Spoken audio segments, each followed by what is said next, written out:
Hello, my name is Артамонова Лиза, and today I would like to talk about something that is unavoidable.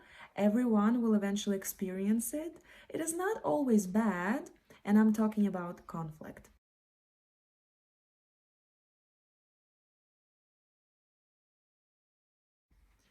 The topics of today's discussion and presentation is conflict management techniques. However, before we jump into it, it is important for us to define what is conflict.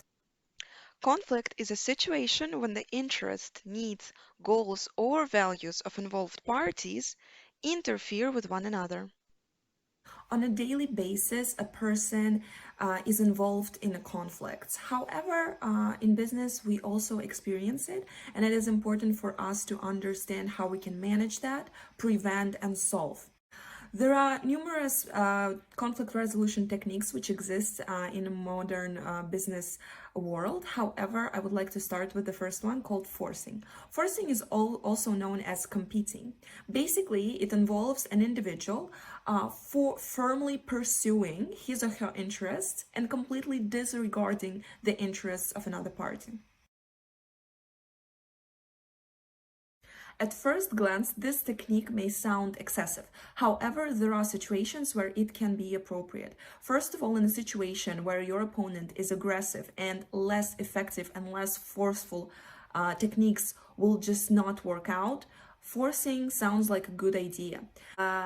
It is a last resort to resolve a conflict. And lastly, if you need a quick resolution, and using the force is justified. So for example, you are in a business situation which is threatening, or you need to stop the aggression coming from your opponent. Forcing technique has its advantages and disadvantages.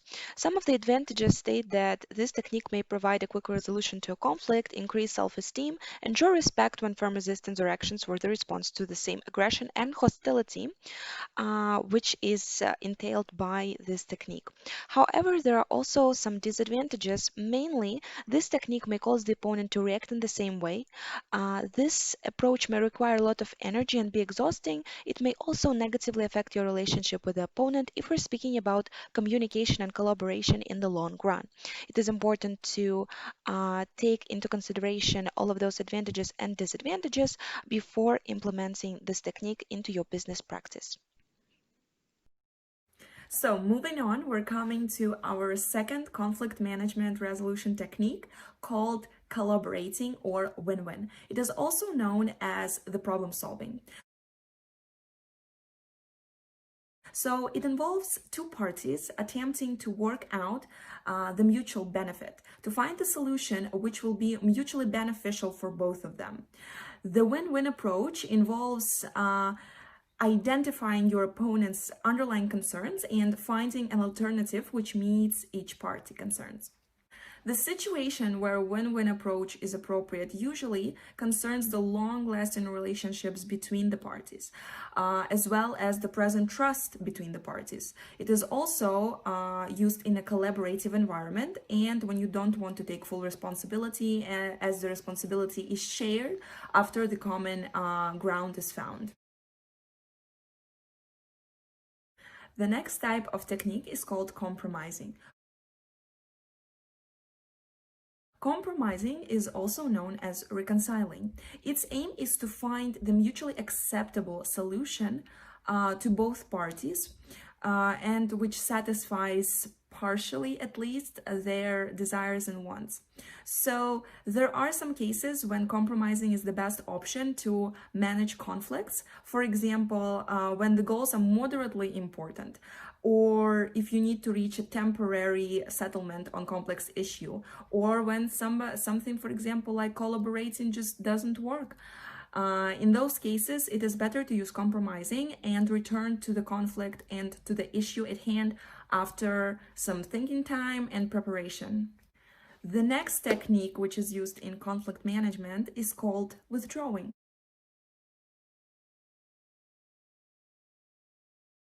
It is also known as avoiding and basically involves a person not caring about neither his nor someone else's, like their opponent's, interests. The person avoids the conflict and basically withdraws himself or herself from a situation.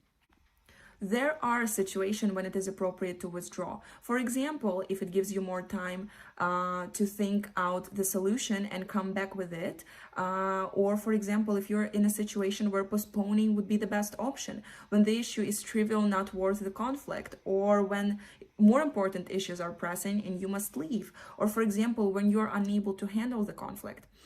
In such situations, it is appropriate to withdraw yourself. However, it is important to remember that there is a number of drawbacks and disadvantages which go with it. For example, using those strategies without negatively affecting your own position requires certain skill, which means that you will have to be prepared. When multiple parties are involved, using such technique can actually negatively affect your relationship with the party that expects you to act. It also can lead to weakening of your position. Not acting may be interpreted as an agreement. It's important to remember such drawbacks when thinking about whether or not to use the withdrawing technique. The last conflict management technique that we're going to talk about today is called smoothing, also known as accommodating.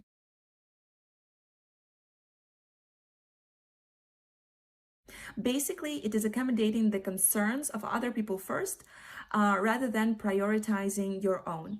There are cases where it is appropriate to use smoothing technique. For example, if it is important to provide a temporary level of trust and relief from conflict, or when the issue is not as important as your opponent might think, or when you accept that you're wrong, and lastly, when you have no choice, or when continued conflict would be detrimental for your business relations and relationships with your opponent. There are its advantages and disadvantages to smoothing technique, just as to every single one technique that we have discussed today. One of the advantages is that as a rule, smoothing technique does not require much effort. One of the main disadvantages to my mind is the negative effect of your confidence in your ability to respond to an aggressive opponent, and as a result, probably some losses in the future. So now let's conclude.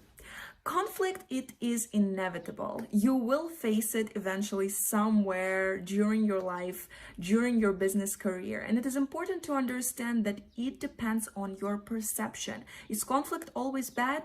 I don't think so. Conflict, in most cases, is perceived to be bad. However, a lot of times and really often, conflict actually pushes developments and improvements. That's why it is important to know, understand, and apply the techniques that we have discussed today. And there are many more of them which you can find on the internet or special conflict management books. Thank you so much for your attention. My name is Єлизавета Артамонова, and have a great day. Goodbye.